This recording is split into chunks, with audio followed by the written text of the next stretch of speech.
ஐயா சுவாமி வந்து இந்தியாவுடைய சிறப்பை பத்தி சொல்லியிருக்காரா? இந்தியாவுடைய பெருமைகள பத்தி சொன்ன அந்த விஷயங்கள்லாம் கொஞ்சம் சொல்லுங்களேன். நம்ம சுவாமிக்கு இந்தியானாவே அப்படி ஒரு கர்வம் வந்துற மாதிரி பேசுவார். அவ்வளோ கர்வத்தோடு பேசுவார். இந்தியாவை பற்றி யாரும் தாழ்வாக பேசுனாங்க அப்படின்னா ரொம்ப கோச்சுக்குவார். ரொம்ப கோச்சுக்குவார். ஒரு தடவை ஒரு நண்பர் வந்து யூரோப் போயிட்டு வந்திருந்தார். அவருக்கு அங்கே உள்ள சூழ்நிலைகள்லாம் பார்த்துட்டு இந்தியா பார்க்குறதுக்கு ஒரு மாதிரியாக இருந்தது அவருக்கு. இங்கே வந்து சாமிகிட்ட சொல்கிறாரு, சாமி, they are going to moon, they are going to other planets, they are planning in such a way and they are living in such a happiest way and we are still suffering and we are starving. இதெல்லாம் பசி பட்டியமாக இருக்கும். அதுக்கு என்ன செய்யறோன்னா, அந்த யாகங்கள் ஹோமங்கள் வளர்த்துட்டு உட்காந்துட்ருக்கோம். எங்க சாமி என்ன சாமி பண்ணிட்டு இருக்கோம் லவஞ்சனோன்னு அவர் அப்படியே சாமி பேசுறதை விட்டார். பேசுறதை விட்டுட்டு என்ன பண்ணாரு, கொஞ்ச நேரம் கழிச்சு அப்படியே சிகரெட் மட்டும் பிடிச்சிட்டு சொல்றாரு, if you work hard you can also achieve that status. நீயும் கடுமையாக உழைச்சினா உனக்கு அந்த மாதிரி ஒரு நிலைமையெல்லாம் வந்துடும், நல்லா வந்துடுவேன் நீயும். ஆனால் ஒன்று ஞாபகம் வச்சுக்கோ, இந்த பிச்சைக்கார மாதிரி ஆட்கள் உனக்கு கிடைக்கவே மாட்டாங்க.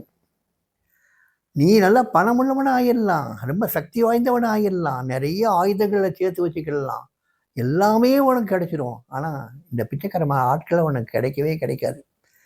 அதனால் எங்கள் அப்பா இதை எப்பயுமே இப்படித்தான் வச்சுருக்கணும்னு ஆசைப்படுறாரு. ஏன்னா இதுதான் எங்களை மாதிரி உள்ளவங்களுக்கு விளையாட்டு மைதானம். This is the play ground for the masters. உலக மக்கள் எப்படி வாழணும்னு கற்றுக்கிறதுக்கு அவங்க இந்தியா வந்து தான் ஆகணும். வாழ்கிறதுக்கு மட்டும் இல்லை, எப்படி சாகணும்னு கற்றுக்கிறதுக்கு கூட அவங்க இந்தியா வந்து தான் ஆகணும். அதனால் இந்தியா தான் உலகத்துக்கு லீட் பண்ணிட்டு போய்கிட்டு இருக்கே தவிர்த்து, அதுதான் வாழும் வழியை காட்டிக்கிட்டு இருக்கே தவிர்த்து, அவளுடைய மேல்நாடுகளோ அமெரிக்காவோ மற்ற நாடுகளோ கிடையாது. அது வெறும் பணத்தையும் ஆயுதங்களை மட்டும்தான் வச்சுருக்கு. நம்மகிட்ட இருக்கிறது ஞானிகளும் அவங்களுடைய உபதேசங்களும் இருக்குது. அதனால் இந்த நாடு எப்பயும் இப்படித்தான் இருக்கும். உனக்கு பணம் வேணும்னா நீ வந்து கடின உழைப்பு எடுத்து சம்பாத்தியம் பண்ணிக்கோ.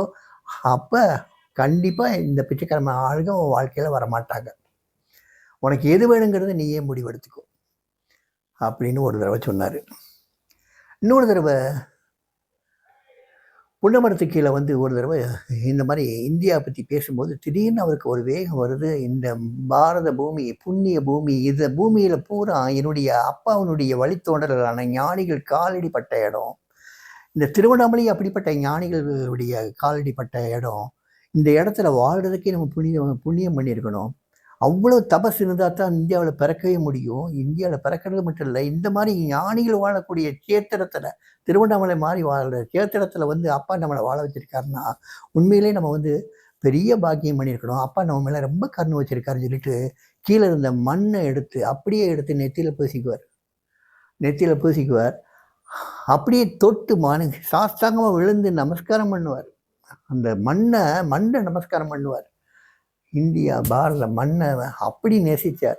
ஆனால் நீங்கள் நானும் நேசிக்கிற மாதிரி கிடையாது. நீங்கள் நானும் பார்க்குற கண்ணோட்டத்தில் அவர் பார்க்கல. அவர் பார்த்தது பூரா மனித ஜாதி, மாநிலர்கள் நல்லபடியாக வாழக்கூடிய வழிமுறைகளை சொல்லி கொடுக்கக்கூடிய ஞானிகள் பிறந்த இடம் இது. ஞானிகள் வழிகாட்டக்கூடிய இடம் இது. அதனால் இந்தியா மாதிரி ஒரு தேசம் உலகத்திலேயே எங்கேயும் கிடையாதுங்கிற ஒரு பக்தி பூர்வமாக தான் இந்த இந்தியாவை அவர் வச்சுருந்தார்.